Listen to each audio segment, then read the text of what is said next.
Mohapatra cartoon. एक शहर में शीना नाम की एक लड़की रहती थी। शीना बचपन से ही काफी लंबी थी। सब उसकी लंबाई का मजाक उड़ाते थे।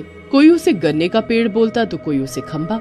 हमेशा बेचारी का मजाक ही बनता रहता था, पर वो उस बात को दिल पर नहीं लगाती थी। जब शीना बड़ी हो जाती है तो उसके घर वाले उसके लिए लड़का ढूंढते हैं। उसके घर वालों को उसके लिए लड़का ढूंढने में बड़ी ही दिक्कतें आती हैं। हर कोई शीना की लंबाई की वजह से उसे मना कर देता था। शीना को अब अपनी लंबाई की वजह से काफी चिढ़ होती है। मैंने कभी नहीं सोचा था कि मुझे ये सब भी झेलना पड़ेगा। अरे क्या हुआ जो मैं ज्यादा लंबी हूँ तो? अब भगवान ने मुझे ऐसा बनाया है तो उसमें मैं क्या कर सकती हूँ। शीना एक काफी बड़े ऑफिस में अच्छी जॉब करती थी। एक दिन उस ऑफिस में एक नई ज्वाइनिंग होती है। उस लड़के का नाम राजीव होता है। उसे शीना बाकी लड़कियों से काफी अलग लगती है। वो बड़ी शांत, सुशील और बड़ी सीधी सादी बनकर रहती है। जब भी बात करती है तो ऐसा लगता है कि जैसे उसके मुंह से फूल बरस रहे हो। राजीव को शीना बहुत पसंद आ जाती है। उसे उसकी लंबाई से कुछ भी फर्क नहीं पड़ता। वो शीना से दोस्ती कर लेता है और जब उनकी दोस्ती काफी गहरी हो जाती है तो एक दिन वो शीना को शादी के लिए बोल देता है। क्या शादी? पर मैं तो इतनी लंबी। हाँ तो क्या हुआ, तुम दिल की तो इतनी अच्छी हो ना, क्या फर्क पड़ता है लंबाई से।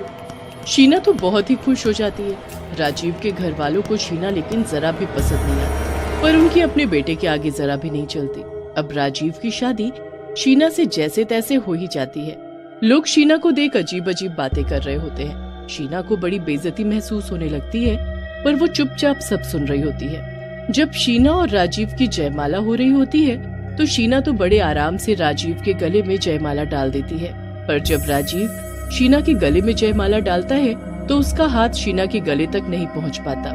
और कर ले इतने बड़े खंबे से शादी, लोगों के बीच खुद का तो मजाक बना ही रहा है, हमारा भी बनवा रहा है। हाँ माँ, सच में जाने किससे शादी कर रहा है। शीना उनकी बातें सुन लेती है और राजीव के आगे सर झुका देती है। शादी हो जाती है और शीना अपने ससुराल आ जाती है।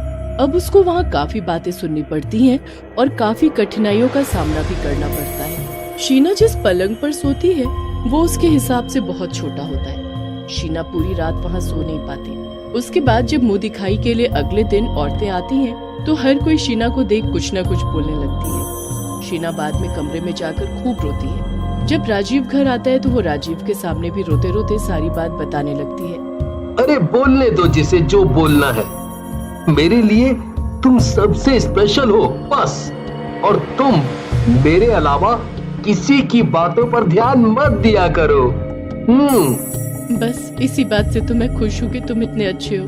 पूरी दुनिया में मेरे माँ बाप के बाद एक तुम ही हो जिससे मेरे इतना लंबा होने से कोई फर्क नहीं पड़ता। हाँ, और मुझे कभी फर्क पड़ेगा भी नहीं। दोनों हंसी खुशी रह रहे होते हैं, पर उसके सास ससुर और ननद ने उसका जीना हराम कर रखा होता है और हर दिन उसको इतना बेइज्जत करते थे कि बस वो कैसे भी उनके बेटे को छोड़ दे। शीना के बर्थडे पर उसके लिए एक हवन रखते हैं। उसी हवन के जरिए उनका शीना को मार डालने का प्लान होता है। हवन के बाद जो हवन की आग होती है वो उसकी सास शीना को अपने कमरे में रखने को कहती है। इसे अपने कमरे में ही रख ले, उससे तेरे कमरे की अच्छे से शुद्धि हो जाएगी। ठीक है सासू माँ। बस शीना उस हवन की आग को अपने कमरे में रख लेती है और फिर वो बाथरूम चली जाती है। बाथरूम उसके कमरे के अंदर ही होता है। जब शीना बाथरूम में होती है तभी उसकी ननद आकर आग को पर्दे के पास खिसका देती है और जल्दी से कुंडी लगाकर भाग जाती है। जब शीना बाथरूम से बाहर निकलती है तो पूरे कमरे में आग ही आग फैली होती है। वो मदद के लिए चिल्लाने लगती है, पर उसे बचाने कोई नहीं आता। बचाओ बचाओ, अरे कोई मुझे बचाओ। जलने दो इसे, इसकी वजह से हमारी कितनी बेइज्जती होती है। नहीं माँ, नहीं दीदी, ऐसा मत बोलो, मुझे बचा लो। आग बुरी तरह फैल जाती है और उसमें शीना जलकर मर जाती है। शीना के मरने के बाद वो एक चुड़ैल में बदल जाती है और अपने ही घर में भटकने लगती है। चुड़ैल बनकर शीना सबको परेशान करना शुरू कर देती है। सबसे पहले वो अपनी सास के कमरे में जाती है। अब मैं किसी को नहीं छोड़ूंगी, बस मेरी लंबाई के कारण तुमने मुझे मार डाला, मेरी हमेशा बेइज्जती की मजाक बनाया। अब मैं बताती हूँ सबको, मेरा बड़ा मजाक उड़ाया करती थी ना, अब देख कैसे तेरा मजाक बनेगा। चुड़ैल अपनी सास के बालों में फेविकोल डाल देती है और फिर जोर जोर से हंसने लगती है। अब कल पता चलेगा तुझे कैसे सब तेरा मजाक बनाएंगे। बस फिर वैसा ही होता है। जब अगले दिन राजीव की माँ सोकर उठती है और नहाने जाती है तो उसके बाल बुरी तरह चिपक चुके होते हैं। हाय राम, ये मेरे बालों को क्या हो गया, अब मैं क्या करूं? राजीव की माँ उनको शैम्पू से धोकर ठीक करने की खूब कोशिश करती है, पर वो ठीक होने का नाम ही नहीं लेते। आखिर में जाकर उसको अपने बाल कटवाने ही पड़ते हैं। अब राजीव की माँ बिल्कुल गंजी हो जाती है। वो अपना सर ढककर रखने लगती है ताकि किसी को पता न चले कि वो गंजी है। फिर एक दिन जब वो सड़क पर अपनी पड़ोसनों के साथ खड़े होकर सब्जी ले रही थी, तभी एक औरत बोलती है, अरे आजकल तुम हमेशा अपना सर ढककर क्यों रखती हो? बस वो ऐसे ही। राजीव की माँ इतना बोलती ही है कि अचानक वहाँ हवा चल पड़ती है और उसके सर से पल्लू उठ जाता है। राजीव की माँ का टकला सर देखकर सभी औरतें उसे आंखें फाड़ फाड़ कर देखने लगती हैं और फिर उस पर जोर जोर से हंसने लगती हैं। अच्छा, तो ये राज था सर ढकने का। वैसे तुम्हारे 2 दिन पहले तक तो अच्छे खासे बाल थे, तो फिर अचानक ये नया लुक किस लिए? चुप रहो तुम सब, मैं जा रही हूँ यहाँ से। राजीव की माँ वहाँ से चल देती है। बड़ा घमंड था इससे अपने बालों पर, देखो तो सारा का सारा घमंड कैसे चकनाचूर हो गया। राजीव की माँ उनकी बातें सुन लेती है और उसको बहुत ही बेइज्जती महसूस होती है। वो अपने कमरे में जाकर कमरा बंद कर लेती है और खूब रोती है। अरे क्या हुआ अगर मेरे बाल चले गए? इंसान की पहचान तो उसकी सीरत से होती है, ताकि उसकी सूरत से। अब खुद पर बीत रही है तो इसे समझ आ रहा है कि इंसान की पहचान किससे होती है, वरना मेरी बारी में तो इसे कोई पहचान नहीं थी। चुड़ैल तो बड़ी खुश होती है। अब एक रात उसकी ननद शीशे के आगे खड़ी फेस पैक लगा रही होती है। अब तो मैं और सुंदर हो जाऊंगी। वैसे कुछ भी कहो, पर मुझसे सुंदर पूरे खानदान में कोई नहीं होगी। ये तो तेरी गलतफहमी है, हमेशा तुझे यही लगता है, तभी तो हर वक्त मेरा मजाक उड़ाती थी और मेरी बेइज्जती करती थी, यहाँ तक कि मुझे मरने को छोड़ दिया। आज मैं तुझे मुंह दिखाने लायक नहीं छोड़ूंगी।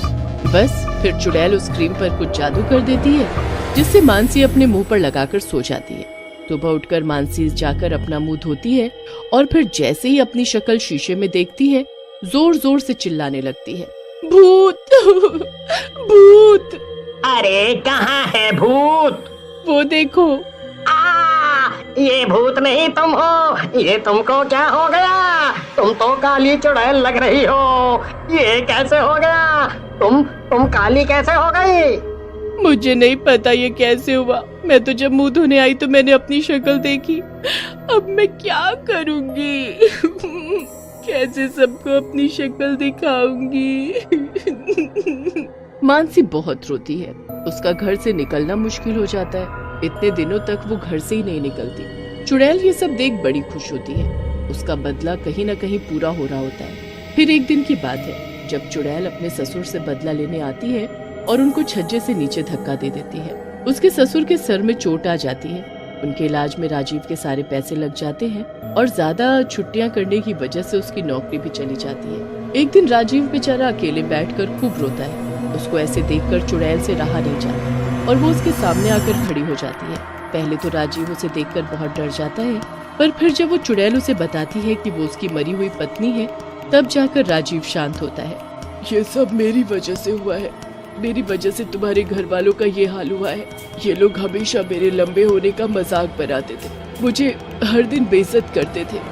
पर चलो यहाँ तक जो हुआ वो हुआ, पर इन्होंने तो मुझे मार ही डाला। तुमको याद है वो आग जिसमें मैं जलकर मर गई थी? वो आग तुम्हारे घर वालों का काम था।